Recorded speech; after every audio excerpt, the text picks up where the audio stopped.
এবং এই মাসের কোরআন হাদিসের দৃষ্টিতে মহত্ব কি, এটা আমি গত 2 জুমায় আপনাদের সামনে কিছু তুলে ধরার চেষ্টা করেছি। এই মাসের সবচেয়ে বড় গুরুত্ব এবং মহত্ব হচ্ছে এটা 4টি সম্মানিত মাসের একটি মাস, যার ব্যাপারে আল্লাহ তাআলা কোরআনে মাজিদে ঘোষণা করেছেন। এবং এই মাসের মধ্যে করণীয় কি আমাদের, এই বিষয়গুলো আপনাদেরকে বলা হয়েছে। একটি সম্মানিত মাসে আমাদের কি করতে হয় এবং কোন জিনিস বর্জন করতে হয়, সব বিষয়গুলো আমি আপনাদের সামনে তুলে ধরেছি। আজকের এই বৈঠকে, আজকের এই পর্বে আপনাদেরকে যে কথাটি বলবো তা হলো, এই মাসে একটি মহান ঘটনা ঘটেছিল, যেটা সৈয়দুল আউয়ালিন ওয়াল আখিরিন মুহাম্মদুর রাসূলুল্লাহ সাল্লাল্লাহু আলাইহি ওয়াসাল্লামের সিরাতের বড় একটি অংশ এবং রাসূলুল্লাহর জন্য অনেক সম্মানের বিষয় ছিল এবং আমাদের জন্য সবচেয়ে বড় সম্মান এবং গর্বের বিষয় যে আমরা এমন এক রাসূলের উম্মত যাকে আল্লাহ তাআলা এভাবেই মর্যাদা দান করেছেন। এবং রাসূলুল্লাহ সাল্লাল্লাহু আলাইহি ওয়াসাল্লামের একটা বৈশিষ্ট্য, আর মানব ইতিহাসে এত বড় ঘটনা কারোর জন্য হয়নি। সেরকম একটি ঘটনা এই মাসে ঘটেছিল, এটা সমস্ত আলেমদের একমত। এই মাসের কোন তারিখে, এটা যদিও বা একেবারে 100% ঠিক বলে কেউ বলতে পারবে না বা বলেন নেই। মুহাদ্দিসিনে কেরাম অনেক সংখ্যা বলছেন, অনেক তারিখের কথা বলেছেন, তবে অধিকাংশদের কথা মতে এই মাসের 27 তারিখে এই ঘটনাটা হয়েছিল বলে অনেকে মত দিয়েছেন। যাই হোক, ঘটনা যে হয়েছে এখানে কোনো সন্দেহ নেই এবং নিশ্চয় কোনো দিন কোনো তারিখে হইতে হবে, কোনো মাসে হবেই এবং কোনো বছর হবে, এটা তো আর বলতে হয় না। এই ঘটনাটা হয়েছে, এটা যেহেতু কোরআনে চলে আসছে, হাদিসে চলে আসছে, অকাট্য প্রমাণ, যেটা অস্বীকার করলে মানুষ মুসলমান থাকবে না, তার ইমানের ক্ষতি হবে।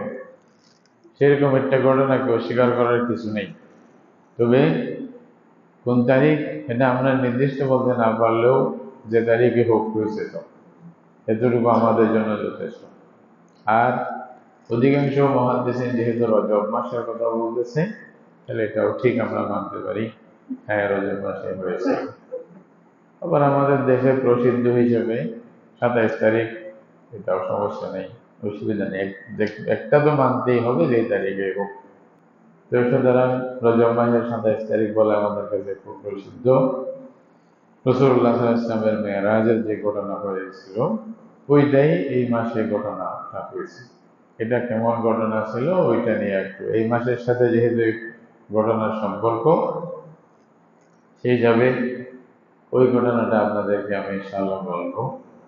ওই ঘটনার মধ্যে আমি খেয়াল করছি 2 জুমায় বলবো, আল্লাহ যদি তৌফিক দেয়। কিছু মেইন ঘটনা আজকে ইনশাআল্লাহ বলে দিব, বোঝানোর চেষ্টা করব।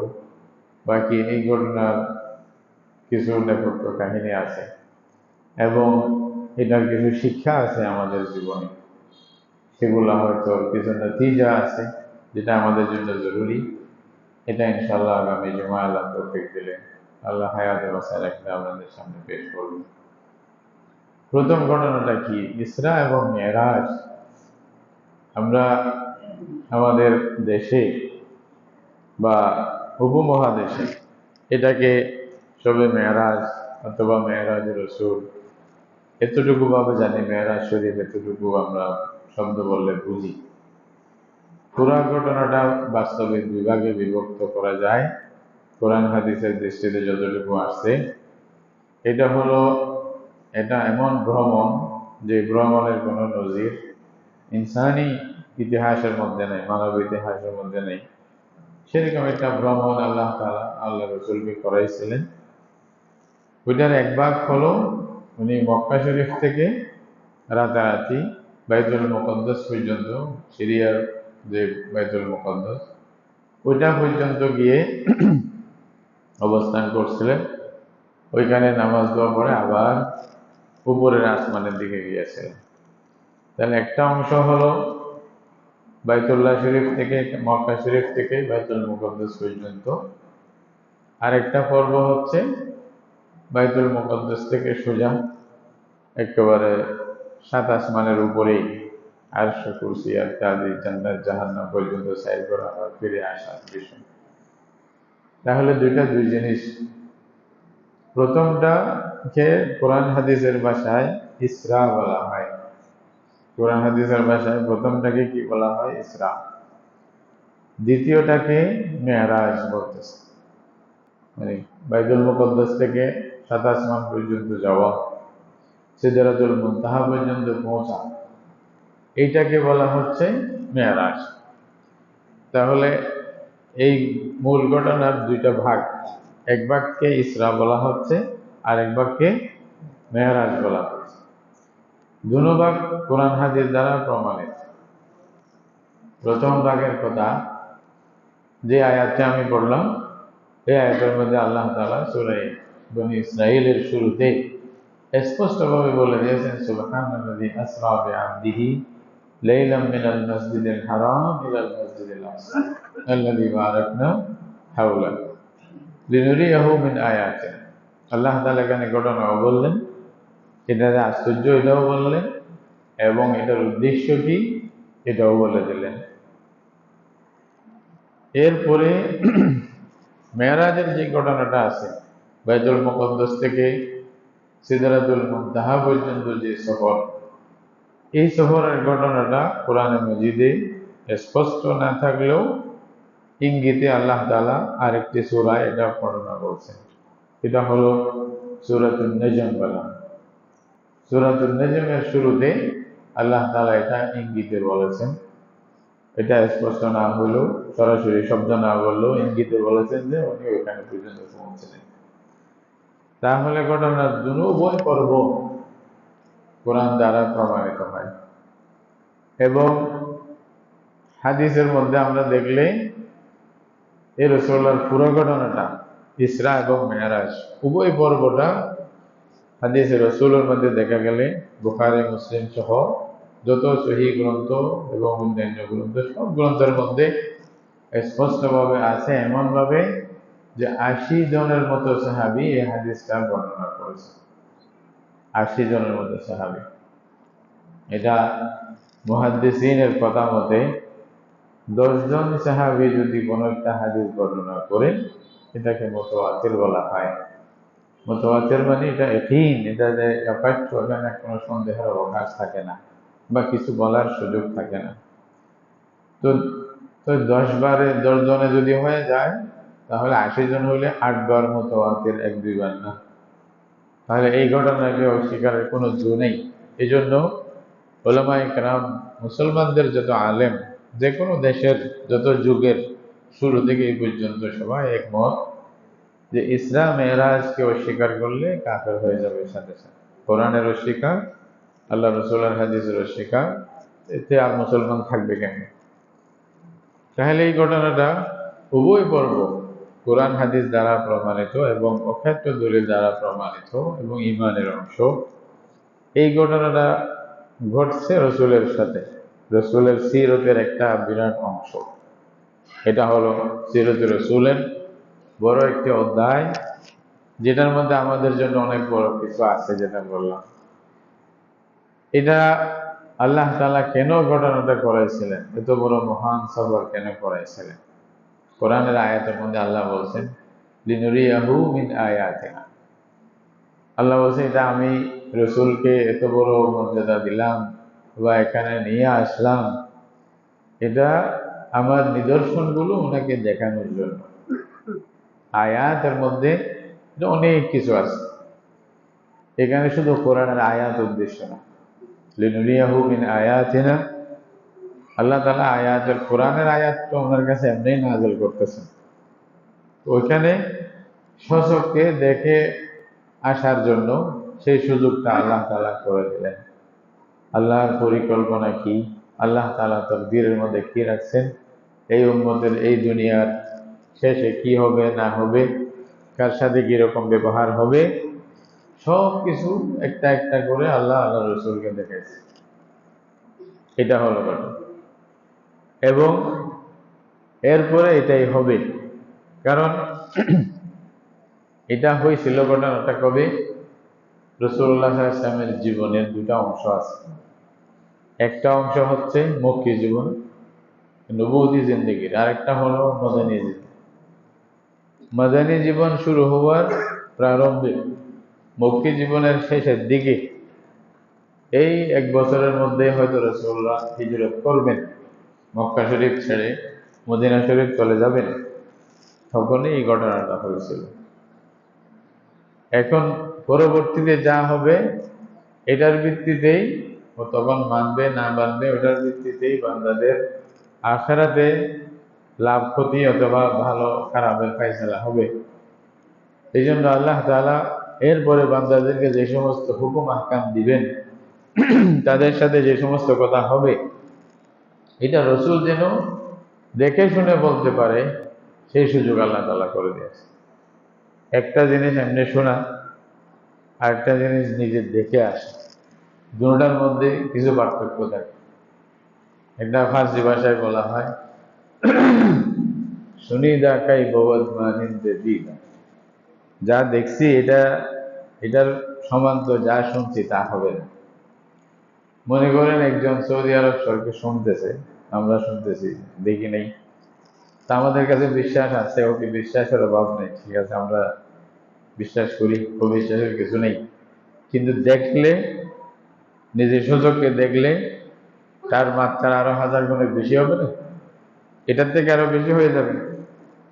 এই জন্যই তো হযরত ইব্রাহিম আলাইহিস সালাম আল্লাহর কাছে মানে চাইছিলেন, বলছে যে আরিনি কাইফা তুহয়িল মাউতা, যে আল্লাহ মৃতকে কিভাবে জীবিত করেন আমাকে একটু দেখাই দেন না।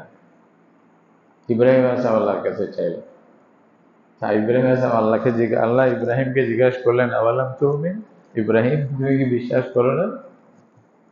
বলছে না না, বিশ্বাস তো করি, এখানে তো কোনো সন্দেহ নেই, বিশ্বাস আল্লাহ, আমার আল্লাহ যা বলবে বিশ্বাস তো ফুল, কিন্তু মনের আরো একটু স্যাটিসফাইড বেশি হবে, আর একটু মানে দেখা তো অন্য বিষয়, একটু দেখতে চাচ্ছে। তারপর আল্লাহ তাআলা ইব্রাহিমকে দেখাইলেন কিভাবে মৃতকে জীবিত করে। ইব্রাহিম আলাইহিস সালামকে বললেন, তুমি 4টা পাখি নাও, 4টা পাখিকে জবাই করে দাও এবং এগুলাকে গোস্ত, মাংস, হাড্ডি সব মিলাই ফেলো। মানে কোনটার হাড্ডি, কোনটার গোস্ত, কোনটার পাক, কোনটার মানে পা, কোনটার মাথা, কিছু যেন বোঝা যায় না, সেভাবে ঘুরে গেল। এরপরে কিছু অংশ গোস্ত এদিকে, ওদিকে ওদিকে নিক্ষেপ করো, পাহাড়ের মধ্যে নিক্ষেপ করে দাও, কিছু গোস্ত এদিকে, কিছু এদিকে। এরপরে বলছে, আল্লাহ বলছে তোমরা যখন না, এবার ডাকো তো পাখিটাকে, যে 4টা পাখি নিয়েছিলা, সে ওই 4টা পাখি তোমার চোখের সামনে জীবিত হয়ে আসবে, তুমি দেখো। ইব্রাহিম আলাইহিস সালাম এটা করার পরে আল্লাহর হুকুমে ডাকলেন, এই পাখি যেগুলাকে আমি মারিয়া গোস্ত মিলাই ফেলছিলাম, আসো তো। ইব্রাহিম আলাইহিস সালাম দেখতেছে একটা পা আসতেছে, একটা কল্লা আসতেছে, এখান থেকে ওখান থেকে আসিয়া ফিট হয়ে জীবিত হয়ে ওর সামনে উড়িয়া চলে আসছে। আল্লাহ, এটা হলো আল্লাহ তাআলা দেখাইছিলেন যে এরপরে তো আর কারো সন্দেহের অবকাশই থাকে না। চোখে দেখলে রাসূল করিম সাল্লাল্লাহু আলাইহি ওয়াসাল্লামকে আল্লাহ তাআলা দেখাইলেন, আমি আপনাকে যে জান্নাতের সুসংবাদের কথা বলতেছি, জাহান্নামের ভয়াবহ কথা বলতেছি, কিয়ামতে কি হবে, কোন বান্দাকে আমি কোন মর্যাদা দিব, কি কারণে তাদের নাজাত দিব, ইত্যাদি আমার যে প্ল্যান বান্দাদের ব্যাপারে দেখে যান, একটু আসিয়া নিজে দেখে ইতমিনান হয়ে যান। তাইলে এমনি তো ইয়াকিন হাফ করলে কিন্তু আছেই, তারপরে আরো নবীদের হিসাবে আরো বড় ইয়াকিন হয়ে যাবে। তো রাসূলুল্লাহ সাল্লাল্লাহু আলাইহি ওয়াসাল্লামকে আল্লাহ সেই নিয়ামতটা দিয়েছিলেন। এই নিয়ামতটা দিয়েছিলেন মদিনা শরীফ যাওয়ার আগে। এটা খুব মুনাসিব সময় আল্লাহর পক্ষ থেকে ছিল, যেটা পরবর্তীতে স্পষ্ট হয়ে গেল এখন তো মুসলমানদের আহকামের বিষয়। মদিনা শরীফে গিয়ে মুসলমানেরা সুযোগ পাইছে, প্রত্যেক দিন কাফেরদের সাথে যুদ্ধ করতে হয় নাই বা সবাইকেই করতে হয় নাই। মুসলিম হয় প্রয়োজন যখন হয়েছে তখন ইসলাম এগুলা মানে ওই প্রতিহত করার জন্য, ইসলামের বিরুদ্ধে, আল্লাহর বিরুদ্ধে, আল্লাহর কালিমার বিরুদ্ধে কথা আসলে ওটাকে প্রতিহতার জন্য দাঁড়াইতে হয়েছে। কিন্তু তারপরেও আল্লাহ যে বিধানগুলো বান্দাদের কাছে পৌঁছানোর জন্য, বান্দা কিভাবে জীবন যাপন করবে, এই জন্য তো নবী পাঠাইছিলেন। নবী তো আল্লাহ তাআলা যুদ্ধের জন্য পাঠান নাই, নবীকে এরকম তো পাঠান নাই খালি যুদ্ধ করো, দুনিয়াতে গিয়া কাউকে মারি ফেলো। এটা তো কোনো দরকার ছিল না। আল্লাহ এমনি বললেন মরে যেত সবাই। কি বলেন, মরে যেত না? কোন ফেয়া খুন, আল্লাহ যদি চায় তখন হয়ে যাবে। দেশকে দেশ নেস্তানাবুদ হয়ে যাবে, সেকেন্ড লাগবে না। ইন্নামা মানে কওলুহু ইযা আরাদা শাইআন আন ইয়াকুলা লাহু কুন ফায়াকুন। এই খুন বলার আগে তো হয়ে যাবে আল্লাহ যখন চাইবে। তাহলে আল্লাহ তাআলা নবী পাঠাইছিলেন কেন? নবী পাঠাইছিলেন দুনিয়ার উন্নতির জন্য না। নবী যে পাঠাইছিলেন মানুষকে বিভিন্ন ব্যবসা, কৃষি কার্য বা সামাজিক উন্নতি এগুলা দেখানোর জন্য না। খালি নবী পাঠাইছিলেন আসলে মানুষ যে আল্লাহকে বলে গিয়েছিলেন, যে আল্লাহ মানুষের জন্য এইসব কিছু করছে, এই বাস্তবতা বলে গিয়েছিলেন, দুনিয়াতে আসার কারণে বলে গিয়েছে। আস্তে ধীরে পয়সা আসছে যখন মানুষ বলছে আমি তো সব করতে পারবো, এটা মনে করে আল্লাহর সাথে বান্দার কোনো সম্পর্ক ছিল না। আসমান জমিনের সাথে কাট অফ হয়ে গেছিল। খালেক মখলুক আবেদ মাহবুদের সেই সম্পর্ক আবার নতুন করে সৃষ্টি করার জন্যই তো আল্লাহ রসুল এসেছিলেন। মানুষ যেহেতু আল্লাহকে বলে গিয়েছিলেন, গাছপালা, এই যে নদ নদী, চাঁদ সূর্য, আকাশ বাতাস, পাথর, গরু ছাগল এগুলাকে পূজা শুরু করেছে আল্লাহকে বাদ দিয়ে। যে সৃষ্টি করছে ওনার খবর নেই, ওগুলাকে পূজা করতেছে, গুমরা হয়ে গেছে, রাস্তা হারিয়ে ফেলছে। এবং মানুষের সাথে কিরকম ব্যবহার করবে এটাও মানুষ ভুলে গিয়েছে। বাপের সাথে, ভাইয়ের সাথে, বড়দের সাথে, ছোটর সাথে, মেয়েদের কতগুলি একটি গ্রুপ আছে এদের সাথে কিরকম ব্যবহার করবে সব ভুলে গিয়েছিল। আল্লাহ রসুলের মাধ্যমে আল্লাহ তাআলা একটা একটা করে সব শিক্ষা দিয়েছেন। ব্যক্তিগত জীবন কিরকম হবে, তোমার আখলাক কিরকম হবে, চরিত্র কিরকম হবে, ইমান কিরকম হবে, আল্লাহর ফেরেশতাদের ব্যাপারে তোমার ইমান কি।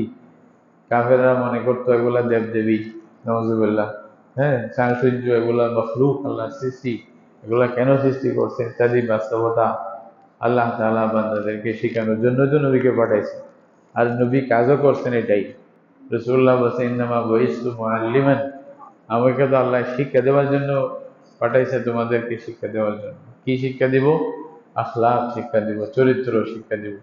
তো চরিত্র, ভালো চরিত্র, যে খালেকের সাথে ভালো ব্যবহার না করলে চরিত্র ভালো হইল না, যে ওনাকে সবকিছু দিছে। আর মনিবের সাথে, মালিকের সাথে, বড়দের সাথে, ছোটদের সাথে ব্যবহার সুন্দর না হলে তা আপনার চরিত্র তো ভালো হলো না। রাসূলুল্লাহ প্রত্যেকটি জিনিস শিক্ষা দিচ্ছে। হাত্তা মানুষ কিভাবে নিজের ব্যক্তিগত প্রয়োজনে, মানবিক প্রয়োজন যা হয় তার থেকে কিভাবে পবিত্র হবে, মানে নাপাকি থেকে কিভাবে পাক হবে নিজে, সবকিছু রাসূলুল্লাহ একটা একটা করে শিক্ষা দিচ্ছে। এটাই উদ্দেশ্য ছিল নবীর, আসল উদ্দেশ্য। নবীর উদ্দেশ্য তো খালি মারামারি ঝগড়া করা এটা না, এটা তো না, এটা প্রয়োজনে করতে হয়েছে। এই জন্য ইমান যখন মজবুত করার দরকার ছিল, ঝগড়ার অনুমতি দেয় নেই, বলছে খালি নিজেরটা নিজে করো, কাফেররা গালি দিলেও চুপ থাকবা, কোনো উত্তর দিবা না।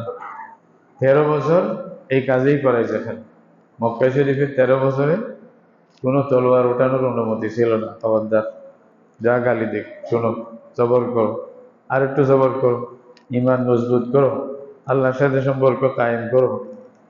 যখন একটা গ্রুপ হয়েছে বড় ধরনের, অনেক কষ্ট বিষ্ট সহ্য করার পরে মহাব্বত চলে আসছে ইসলামের জন্য, আল্লাহর দ্বীনের জন্য, আল্লাহর কালিমার জন্য, তখন বলছে যে তোমাদেরকে সুযোগ দিলাম, ওই জায়গায় চলে যাও। তাদেরকে একটা স্ট্রিট আল্লাহ তাআলা দিয়ে দিছে। স্ট্রিট যখন দিয়েছে ওখানে আর কেউ ঝামেলা করবে না। তো ওইটাতেও তারা ধ্বংস করার জন্য যখন চেষ্টা করছে, আল্লাহ বলছে এবার অনুমতি দিলাম, তোমাদেরটা তোমরা প্রতিহত করো, তোমাদেরটা তোমরা রক্ষা করার চেষ্টা করো, এখানে কেউ জুলুম করতে চাইলে তাকে বাধা দাও। এরপরে যখন শক্তি হবে আল্লাহর দিন, এটা আল্লাহর অধিকার, মানুষের কোনো অধিকার নেই। তো সুতরাং আল্লাহ যখন চাইবে আল্লাহর দিন বড় হবে, তোমরা আল্লাহর দিনের জন্য মেহনত করো। আল্লাহ তাআলা চায় না যে আল্লাহ নিজে দিয়ে দিবে। আল্লাহ বলছে কি, ইউআযিবুহুমুল্লাহু বিআইদিকুম, তোমাদের হাত দিয়ে আল্লাহ আযাব দিবে, ওদেরকে শাস্তি দিবে, এবং তোমাদের মাধ্যমে আল্লাহর দ্বীনকে আল্লাহ প্রতিষ্ঠা করবে। এটা আল্লাহর এরাদা, আল্লাহর ইচ্ছা। আল্লাহর ইচ্ছার বিরুদ্ধে কেউ কিছু বলার সুযোগ নেই। তবে তোমরা মেহনত করতে হবে, তোমাদেরকে আল্লাহ সাহায্য করবে। এভাবে পদে পদে যখন সাহায্য করছে, তো মাদানী জীবনে যেটা দেখলাম, যুদ্ধের অনুমতি থাকলেও শুধুমাত্র যখন প্রয়োজন, যখন দরকার, তখন। তাও আবার আল্লাহ তাআলা বলছে, যুদ্ধ বন্দির যেটা একটা সুযোগ আসছিল তখন মধ্যকালে, আল্লাহ রসুলকে আল্লাহ বলছে যুদ্ধ বন্ধ করে দাও। কাফেররাও দেশে যখন একমত হয়েছে সুলহ হুদাইবিয়ার সময়, ওই সময়টাকে আল্লাহ বলছে এটাই তোমাদের জন্য স্পষ্ট বিজয়। যুদ্ধ না করাটাকে বিজয় বলছে এখানে। কোরআনে আছে, ইন্না ফাতাহনা লাকা ফাতহাম মুবিনা। কারণ একজনের সাথে যুদ্ধ যদি চলে, তাকে আমি কথা বুঝাবো কি? তুই শুনবেও তো না, তুই রেডি না তো, আমার কথা শোনার জন্য রেডি না। শুনলে না মনে এটা আসর করতো। আমি তো দিলের দরজা বন্ধ করে দিয়েছি, তো বন্ধ করে দিলে তো বুঝবো না কিছু, শুনবো না, জানবো না, মানবো না। তখন রাস্তা যখন খুলছে, তখন মুসলমানেরা দাওয়া করতে পারছে, আসা যাওয়া করছে, এখন যুদ্ধ নেই, চুক্তি হয়ে গেছে, একে অপরের সাথে কথা বলছে।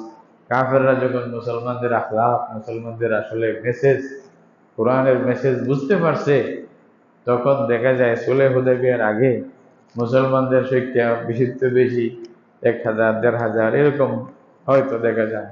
সুলহ হুদাইবিয়ার পরে মক্কা বিজয়ের সময় যখন মক্কার যুদ্ধের জন্য যাচ্ছে, ফতে মক্কার জন্য, রাসূলুল্লাহর সাথে 12,000 সাহাবী ছিল একসাথে।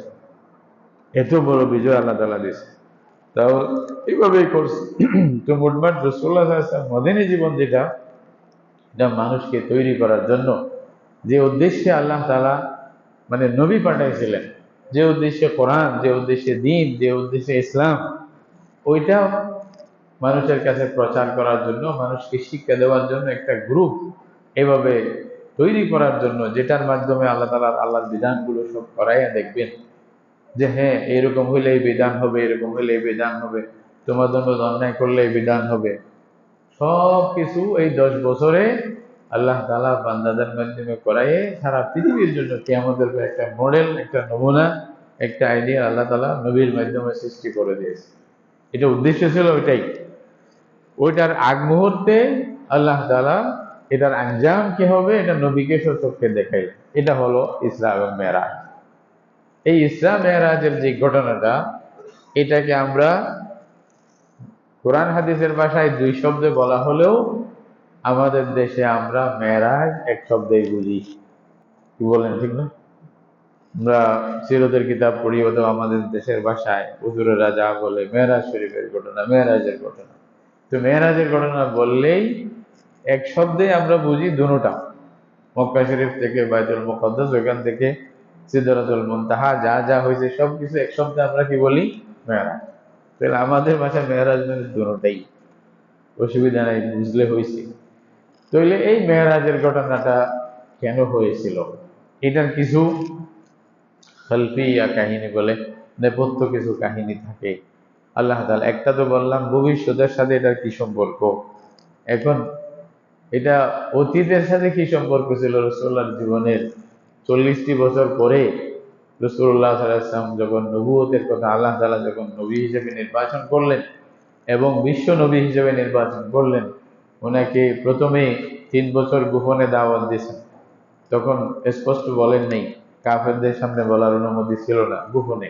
এমনকি নামাজ পড়ার সময় আল্লাহর মানে কথা আসছে, জোরে জোরে কোরআন পড়িয়েন না, ওয়ালা তাজহার বিসসালাতিকা ওয়ালা তুখাফিত বিহা ওয়াবতাগি বাইনা যালিকা সাবিলা। আল্লাহ বলছে নামাজ পড়ার সময় আপনার, তখন তার মাইকে পড়তেন না। কি বলবেন, রাসূলুল্লাহর জামানায় তো মাইক আবিষ্কারও হয়নি। হয়েছিল কেউ প্রমাণ করতে পারবে? তখনকার যে আধুনিক যন্ত্রপাতি যা হচ্ছে, এই জমানায় যেটা ছিল না। তখনকার জমানায় আওয়াজ ছিল, তো আওয়াজের মধ্যে অনেক সময় কোনো আওয়াজ বেশি বড় হতো, কারো আওয়াজ অনেক সময় ছোট হতো। একজন সাহাবীর আওয়াজ আপনারা অবাক করবেন, 6 মাইল পর্যন্ত যাইতে বলতেছে। আল্লাহু আকবার। আজান দিলি আশেপাশে 6 মাইল শোনা যাইত। কি মাইল? কোনো মাইকে শোনা যাবে? আর একজন সাহাবীর ব্যাপারে বলছে হাদিসে আছে, এগুলো আসলে সাহাবীদের জীবনের মধ্যে উনির দৌড়, যে দৌড় দিত, বলছে সবচেয়ে বেশি দ্রুতগামী ঘোড়ার চেয়ে আগে উনি চলে যেত। তাহলে এখন তার ফাইজের যা আছে সব কেউ ওনার সাথে পারবে না, সেরকম আগে যেত। শক্তি ছিল, আল্লাহ তাআলা বান্দাদেরকে শক্তি দিয়েছিলেন। তো অনেক সময় নামাজের মধ্যে বড় আওয়াজ করলে রাসূলুল্লাহ সাল্লাল্লাহু আলাইহি ওয়াসাল্লাম যখন বা মানে সাহাবায়ে কেরাম বা যারা নামাজ পড়তেন, আওয়াজ করে কোরআন পড়লে কাফেররা কোরআনকে গালি দিত, উল্টা পাল্টা বলতো রাসূলুল্লাহ সাল্লাল্লাহু আলাইহি ওয়াসাল্লামকে। তো আল্লাহ তাআলা বলছেন, আপনি অত জোরে পড়ারও দরকার নেই, অত আস্তে পড়ারও দরকার নেই। বাহিরের গুলা না শুনে মতো, যারা কাছের যারা আছে তারা শুনে মতো সেভাবে পড়ো। লা তাজহার বিসালাতিকা ওয়া লা তুখাফিত বিহা ওয়াবতাগি বাইনা যালিকা সাবিলা। এই হুকুম আসছিল যখন প্রথম 3 বছর রাসূলুল্লাহ সাল্লাল্লাহু আলাইহি ওয়াসাল্লাম যে করছেন, প্রথম 3 বছর যে রাসূলুল্লাহ সাল্লাল্লাহু আলাইহি ওয়াসাল্লাম দাওয়াত দিয়েছেন, এভাবে চুপে যাবে, মানে গোপনে দাওয়াত, কেউ যেন কাউকে না জানে না বুঝে কি হচ্ছে। গোপনে কিছু মানুষ তৈরি হয়ে গেছে। আবু বকর সিদ্দিক রাদিয়াল্লাহু তাআলা আনহু দাওয়াত, প্রথম দিনের দাওয়াতে 9 জন মুসলমান হয়ে গেছে। এইভাবে তো ওনার কাজেই ছিল এটা। ইসলাম যখন রাসূলুল্লাহ যখন দাওয়াত দিয়েছে ওনাকে, সাথে সাথে বলছে যে আমি সাক্ষী দিচ্ছি আপনি রাসূল, আশহাদু আল্লা ইলাহা ইল্লাল্লাহ ওয়া আন্না মুহাম্মাদুর রাসূলুল্লাহ। মানে বুড়াদের মধ্যে বড়দের মধ্যে প্রথম আবু বকর সিদ্দিক মুসলমান হলেন, এবং ছোটদের মধ্যে হযরত আলী রাদিয়াল্লাহু তাআলা আনহু, এবং মহিলাদের মধ্যে হযরত খাদিজা রাদিয়াল্লাহু তাআলা আনহা, এবং এই যে গোলামদের মধ্যে হযরত যায়েদ ইবনে সাবিত রাদিয়াল্লাহু তাআলা, এরা মুসলমান হয়ে গেল প্রথম 4-5 জন। আবু বকর সিদ্দিক রাদিয়াল্লাহু আনহু বললেন যে আমি তো মুসলমান হলাম, ইয়া রাসূলুল্লাহ আমার কোনো দায়িত্ব আছে কিনা? বলছে তোমার দায়িত্ব হলো যেটা তুমি বুঝছো এটা আরেকজনকে দাওয়াত দাও।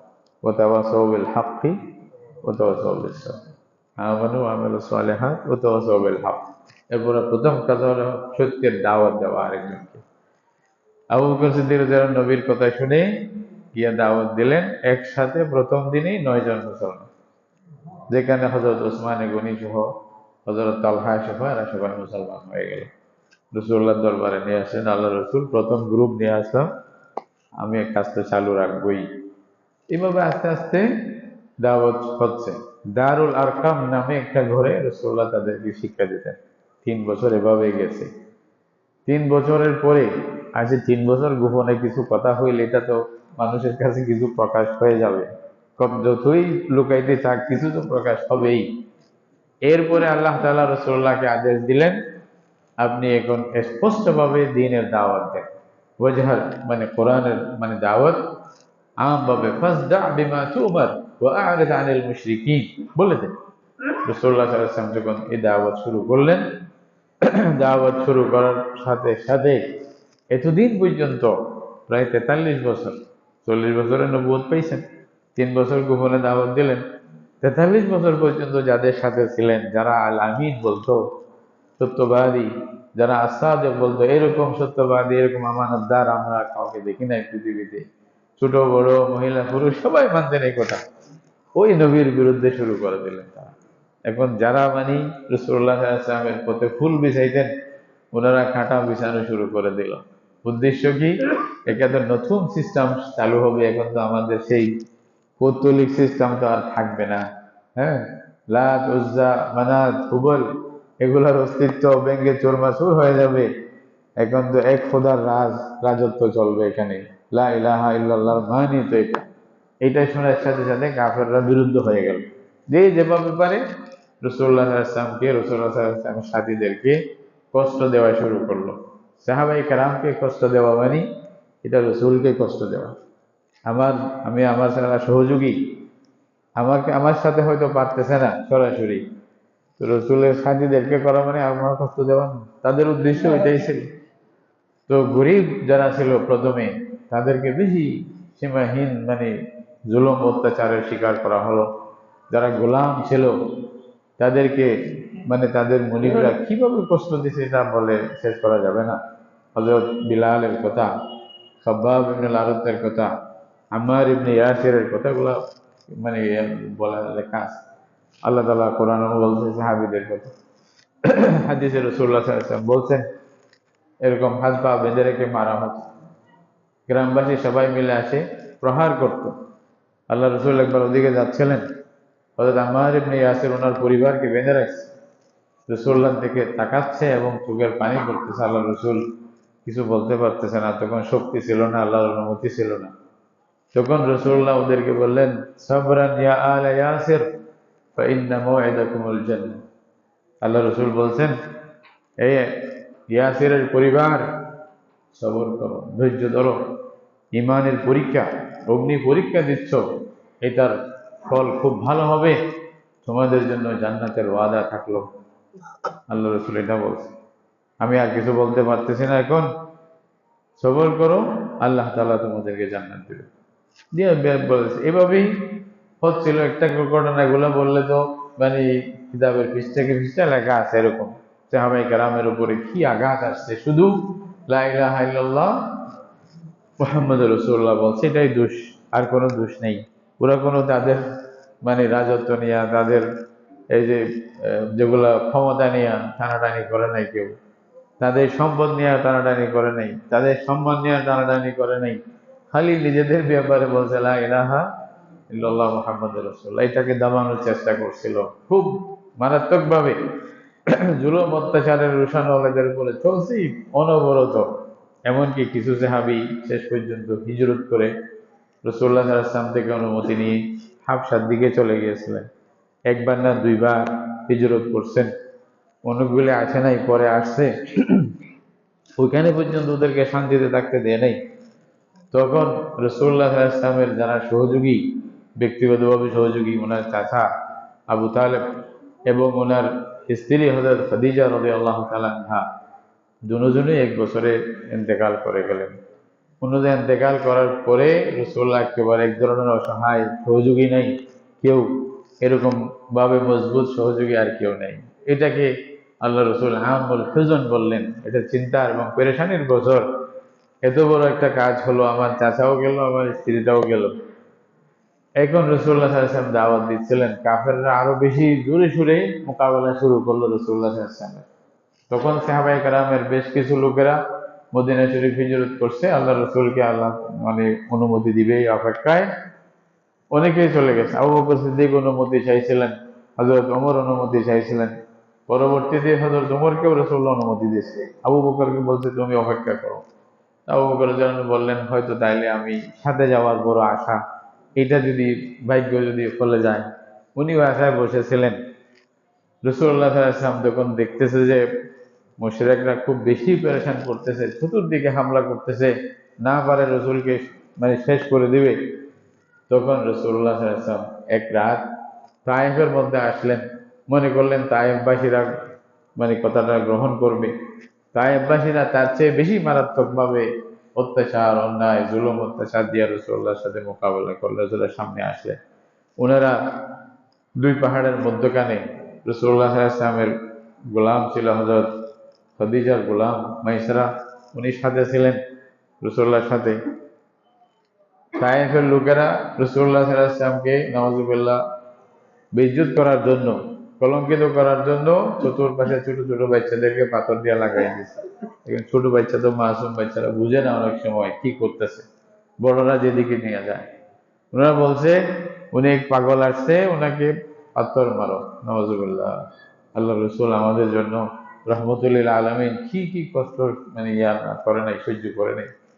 তখন রাসূলুল্লাহ সাল্লাল্লাহু আলাইহি ওয়াসাল্লাম অনেক সময় পাথরের আঘাতে, এটা আছে শব্দ হাদিসের মধ্যে, অবাক লাগে, চিন্তা করতে অবাক লাগে, এমন ভাবে মারছে যে রাসূলুল্লাহ শরীর মোবারক থেকে রক্ত বাইর হচ্ছে। আপনি সহ্য করবেন? আমরা কেউ সহ্য করবো? আমাদের কেউ যদি একটু আঘাত লাগার মতো মারে, তার গোষ্ঠী শুদ্ধ উল্টে ফেলবো। আর না বলে রাসূলের শক্তি ছিল না, কি শক্তি ছিল দেখেন না, হাদিসের মধ্যে আছে। রাসূলুল্লাহ সাল্লাল্লাহু আলাইহি ওয়াসাল্লাম ক্লান্ত হয়ে যখন এক মানে পাহাড়ের পাশে একটু মানে আরাম করতেছিলেন, বসলেন। হযরত মাইসারা উপর দিয়ে একটু ছায়া করে মানে কিছু রাখছিলেন। বা ধরার জন্য চেষ্টা করতেছেন, আল্লাহ রসুলকে ধরে রাখছেন। তখন হযরত জিবরাইল আসছে। হযরত জিবরাইল আসার পরে জিবরাইল আলাইহিস সালাম রাসূলুল্লাহকে সালাম করলেন। সালাম করার পরে আল্লাহ রসুলের কাছে অনুমতি চাইলেন। বললেন যে, ইয়া রাসূলুল্লাহ, একজন ফেরেশতা, উনি পৃথিবীতে আর আসে নাই, প্রথমবারের মতো আসবে, আপনার জন্যই আসবে, আসতে চাচ্ছে, অনুমতি দেন। রাসূলুল্লাহ বললেন, ঠিক আছে, আসতে বলেন। বড় বড় শক্তিশালী এটা বুঝাচ্ছে, এটা হাদিসে আছে। কাকে শক্তি কাকে বলে? আমাদের এরকম শক্তি থাকলে আমরা তো ভিজে ফেলতাম। রহমতুল্লিল আলামিন কিরকম দেখে। তারপর বলছে যে আসতে বলেন। উনি আসছে। উনি আসিয়া সালাম করে বলতেছে, ইয়া রাসূলুল্লাহ, আনা মালাকুল জিবাল, আমি হলাম সমস্ত পাহাড়ের দায়িত্ব আমার উপর। আল্লাহ তাআলা পৃথিবীতে যতগুলি পাহাড় মজবুত করে মানে জমিন স্থির থাকার জন্য যে পাহাড়গুলো ফারাকের মতো গাড়ি দিছে, সব পাহাড়ের দায়িত্ব আমার উপরে। আমি যেভাবে বলবো সেভাবেই চলবে, আল্লাহর হুকুমে। আল্লাহ তাআলা আমাকে আপনার কাছে পাঠাইছে। আল্লাহ তাআলা আপনার কাছে অনুমতি চাইতে বলছেন।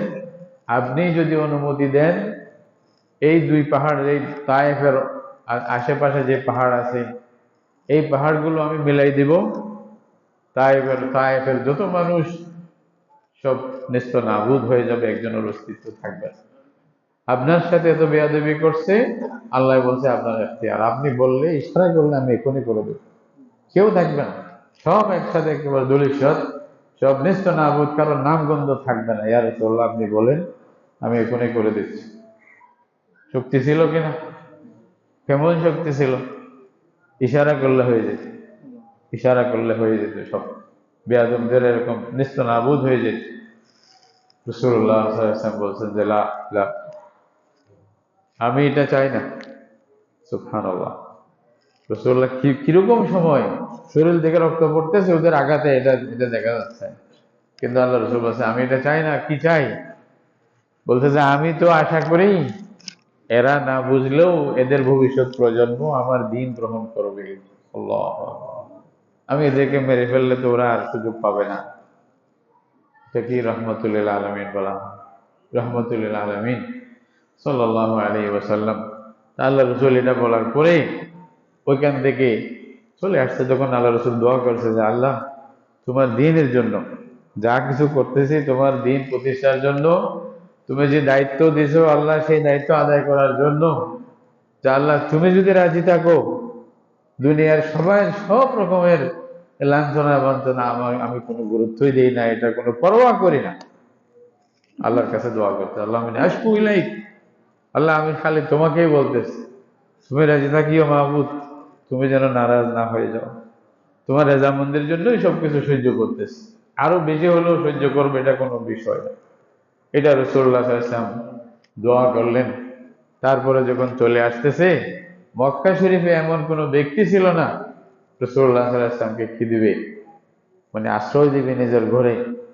তখন জুবাইর ইবনে মুতাইম নামে এক ব্যক্তি হলো, আমি আশ্রয় দিলাম, এটা আমার মানুষ, তোমরা ওনাকে কোনো কিছু আঘাত করতে পারবে না। সেরকম পরিস্থিতিতে মনটা কেমন হয়ে গেছে বলে, চুরচুর হয়ে গেছে। রাসূলুল্লাহ সাল্লাল্লাহু আলাইহি ওয়াসাল্লামের কি লাভ হতো দুনিয়াবী জীবন হিসেবে? ওরা মুসলমান হয়ে গেলে রাসূলুল্লাহর কি লাভ হতো বলেন? রাসূলুল্লাহর 5 টাকা বাড়তো? ওনার এই যে যেগুলা বসত বাড়ি আছে, অথবা ওনার যেগুলা মিলকানা যা আছে, এটা কি অনেক বেশি হয়ে যেত? কোটি কোটি টাকার সম্পদের মালিক হয়ে যেতেন? আর কিছু হতেন? ওনার তো ব্যক্তিগত কোনো লাভ হতো না। লাভটা কার হতো? ওদের নিজেরই হতো। কালিমা গ্রহণ করলে, ওরা মুসলমান হলে ওদের জান্নাত আখিরাত বনে যেত। আল্লাহ রাসূল তো এটাই চাইছিলেন। যে রাসূলুল্লাহ বলছেন, আমি তো এরকম যে কেউ একটা এলাও জ্বালাইছে, ওই যে কতগুলি কীট পতঙ্গ আছে না, এলাও আগুন জ্বালাইছে, তোমরা সবাই চাচ্ছ জোরে সোরে কেন লাভ দিতে, আমি তোমার কুমোর ধরে থাকলাম, কুমোর ধরে তোমাদেরকে যাইতে দিলাম না। আমার মেসাল সেরকম। রাসূলুল্লাহ কুমোর ধরিয়া থাকছিলেন, যেন খবরদার যাইও না, যাইও না, ওখানে গেলেই মারা যাবে, জাহান্নামে পড়বে। এটাই তো রাসূলুল্লাহ সাল্লাল্লাহু আলাইহি ওয়াসাল্লাম চেয়েছিলেন, মেসাল দিয়া বুঝাইছেন এটা উম্মতকে। তাহলে ওই লোকগুলা রাসূলুল্লাহ সাল্লাল্লাহু আলাইহি ওয়াসাল্লামের সাথে এরকম ব্যবহার করতেছে, ওনার আর কোনো দুনিয়ার উদ্দেশ্য ছিল না। তারপরেও মনটা চুরচুর হয়ে যাবে না, একেবারে ভেঙ্গে চোরমাচুর হয়ে যাবে। এটা তো সেরকম আল্লাহ তাআলা শক্তি দিয়েছিলেন, রুহানি শক্তির জন্য ধৈর্য ধরতে পারছেন। না হয়তো তো কবে থেকে ফেল মারে ফেলতো অনেকে যারা আছে, যারা বুঝবে না। আল্লাহ তাআলা বলছে ওয়ালাউলা আন সাব্বাতনাকা লাকাদ কিত্তা তারকানু ইলাইহিম শাইআন কালিলা। আমার হাবিব, আমার রাসূল, আপনাকে যদি আমি মজবুত না রাখতাম তো আপনি তো এলোমেলো হয়ে যেতেন। মজবুত রাখছে কে? আল্লাহ। আল্লাহ যেহেতু রাখছে, আল্লাহ শক্তি দিছে, রাসূলুল্লাহ সাল্লাল্লাহু আলাইহি ওয়াসাল্লাম এটা করতে পেরেছিলেন। ওই সময় আল্লাহ তাআলা এরাদা করলেন, ভালো মনে করলেন, এখন আমার হাবিবকে একটু সান্ত্বনা দিতে হবে। এমন সান্ত্বনা দিব পৃথিবীর কোনো মানুষ যেটা পায় নাই। আল্লাহু আকবার। সান্ত্বনাটা এমন হবে যেটার সাথে আর কেউ ওনার শরীক থাকবে না, একাই ওনাকে দিব আমি। কি দিব? দাওয়াত করো, আমার সাথে সাক্ষাৎ করতে বলো। সুবহানাল্লাহ। এটাই মেরাজ, এটাই হলো মেরাজ। এমন সাক্ষাতের সুযোগ দিলেন যেটা পৃথিবীর ইতিহাসে এটার কোনো নজির নেই। আল্লাহ রাব্বুল আলামিন বর্ণনা দিয়েছেন, রাসূলুল্লাহকে বলছেন আপনি কি দেখছেন না দেখছেন কি করছেন সব বলে দেন এদের বলছি। ওইটাই আমরা কোরআন হাদিসের ভাষায় এই ঘটনাটাকেই বলি। এটা হিজরতের 1টা বছর আগে। অধিকাংশ সত্য কথা মতে দেখা যায় হিজরত করবে এর 1 বছর আগের ঘটনা, মেরাজের ঘটনা। তখন আল্লাহ রাব্বুল আলামিন এক রাতে এরকম রাসূলুল্লাহ সাল্লাল্লাহু আলাইহি ওয়াসাল্লামকে মক্কা শরীফ থেকে ইয়া পর্যন্ত, বাইতুল মুকদ্দাস পর্যন্ত নিয়ে গেলেন। এই কথাটাই আল্লাহ তাআলা কোরআনে বলছেন, সুবহানাল্লাযী আসরা বিআবদিহি লাইলাম মিনাল মাসজিদিল হারাম ইলাল মাসজিদিল আকসা। আসরা মানে রাত্রিকালীন ভ্রমণ করানো। লাইলান আবার তাকিদের সাথে আল্লাহ বলছেন, কেউ আবার বলবে যে রাতে ছিল না, দিনে হয়েছে নাকি? আল্লাহ বলছেন না, রাতে হয়েছে। আসরা বিআবদিহি লাইলান, এখানে কয়েকটা শব্দ আছে কোরআনের মধ্যে। আমরা চিন্তা করলে বুঝতে পাই এটার ধরন কিরকম ছিল, মেরাজের ঘটনাটার ধরন কিরকম ছিল। মেরাজের ঘটনাটা অনেকেই আমাদের দেশে বা যারা মুস্তাশরিকিন আছে, প্রাচ্যবিদ, যারা ইসলামের ভিতরে খুঁটিনাটি কিছু একটা বের করতে চায়, নবীর জীবনে কোনো কিছু বের করতে চায়, বা আসল বাস্তবতাকে অস্বীকার করতে চায়, খারাপ নিয়ত নিয়ে ওরা অনেক কিছু কথা বলে। ওরা কি একবার মুসলমানদেরকে বুঝাইছে এটা একটা স্বপ্ন ছিল, এটা এমনি বাস্তবে কিছু না, রাসূল নিজের এই শরীর নিয়ে আসমানে যায় নাই। তো ওরা কি বুঝবে আসল কোরআন কি বুঝতেছে? তো আল্লাহ তাআলা এই জন্য শব্দ এখানে এরকম চয়েস করছেন, কিয়ামত পর্যন্ত সবার জন্য দলিল হয়ে যায় না, রাসূল এই শরীর নিয়েই আল্লাহর কাছে গিয়েছিলেন। যা দেখছে চোখে দুইটা দিয়েই দেখছে। এখানে এটা স্বপ্ন যাও বাস্তব কিছু হবে এরকম না। তাহলে বলতে যে এইটা বোঝানোর জন্য প্রথম শব্দ বলছে সুবহান। সুবহান আরবি শব্দের মধ্যে, আরবি ভাষায় সুবহান শব্দটা বলা হয় কোনো একটা আশ্চর্য জিনিস দেখলে, আশ্চর্য ঘটনা হলে তখন শব্দ আসে সুবহান। এমনি স্বাভাবিকের জন্য কি বলা হয় না, সুবহান বলা হয় না।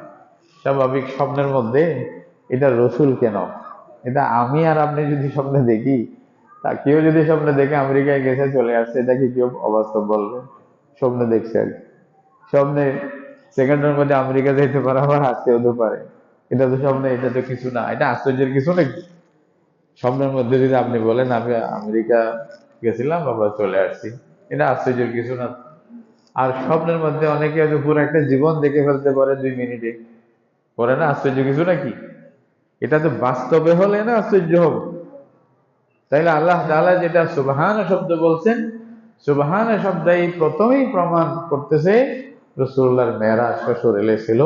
এটা শুধু স্বপ্ন না, এটা আল্লাহ রসুলকে যে শরীর আল্লাহ দান করেছিলেন, এখনো যে শরীর নিয়ে অক্ষত অবস্থায় রোজায় পাকের মধ্যে আছেন, আল্লাহ তাআলা রাখছেন, এটা হাদিস কোরআন মধ্যে প্রমাণ হয়। ওই শরীর নিয়েই আল্লাহ তাআলা নিয়ে গেছে, পবিত্র শরীর নিয়ে আল্লাহ তাআলা ঊর্ধ্বগগনে একেবারে সিদরাতুল মুনতাহা পর্যন্ত জান্নাত জাহান্নামকে ঘুরাই আনছিলেন ওই শরীর নিয়ে। সে শরীরে ছিল। এটার প্রথম দলিল হলো সুবহানা শব্দটাই। এরপরে আল্লাহ শব্দ আনছে যে আসরা বিআবদিহি, বিআবদিহি শব্দ আছে নিজের বান্দা। আল্লাহ বলছে আমার বান্দা। তাহলে কত আদর, কত মায়া, কত গর্বের উপরে আল্লাহ কথাটা বলতে, এটা আমার বান্দা। আল্লাহ যদি স্বীকার করে ফেলে এর চেয়ে বড় মর্যাদা কি হতে পারে? আল্লাহ যদি বান্দাকে বান্দাই স্বীকার করে, আর এটা অখাদ্য দলিলের মধ্যে বলে দেয়। আরেকটা মনে রাখবেন, আব্দুন যেটা শব্দ, এটার মধ্যেও শ্বশুরের কথাটা আছে। এটা কেমনে? কারণ আমরা মানুষেরা যে আসতেছি না, এক সময় আমাদের আলাদা রু থাকবে, আর এক সময় আলাদা শরীর থাকবে। রু মানে শরীরের সম্পর্ক কম থাকবে, আর আরেক সময় হয়তো দুটোটা একসাথে থাকবে। তো যখন বান্দা দুটোটা একসাথে থাকে, তখন ইবাদতের দায়িত্ব আসে। যখন শুধু শরীর থাকে, তখনও ইবাদত নেই, আর যখন শুধু রু থাকে, তখন ইবাদত নেই। আমরা আলমে আরওয়াহে ছিলাম, ছিলাম কিনা? সবাই রুহের জগতে ছিলাম। তখন নামাজ পড়তে হইতো, রোজা রাখতে হইতো, হজ করতে হবে, তখন কিচ্ছু নেই, কোনো শরীয়তের কোনো হুকুম নেই। মায়ের পেটে ছিলাম, তখনও কি ছিল না, তখন আস্তে ধীরে তৈরি হচ্ছে। আর দুনিয়াতে যখন আসছি, শরীর এবং রু দুটোটা একসাথে। নাকি দুনিয়াতে এমন কোন ব্যক্তি আছে যে রু ছাড়া শরীর, শরীর ছাড়া রু? যদি রু ছাড়া শরীর হয়, তো আমরা কবরে তাড়াতাড়ি যেমনি পারি কবরে পৌঁছাই দিই, নাকি পৌঁছাই দিই না? দুনিয়াতে রাখি কাউকে? ফেরাউনকে আল্লাহ রাখছে মানুষের ইয়ার জন্য, রাখছে মানে তার শরীরটা পিরামিডের মধ্যে রাখছে, মানুষের যেন ইব্রত হয়, দেখতে পারে, দেখ আল্লাহর গজব আসলে কি হয়। এটা একটার জন্য আল্লাহ শরীর বলছে, আল্লাহ তোমাকে রাখবো, দুনিয়া দেখবে তোমাকে। এত বড় বেয়াদব কি করছো, আল্লাহর সাথে বেয়াদবি করছো, তোমার পরিণতি কি হয়েছে সারা দুনিয়াবাসী দেখুক। আনা রব্বুকুম আল আলা, কোরআনে সেই তো বলছে, কোরআনে তার কথাই তো আল্লাহ বলছে।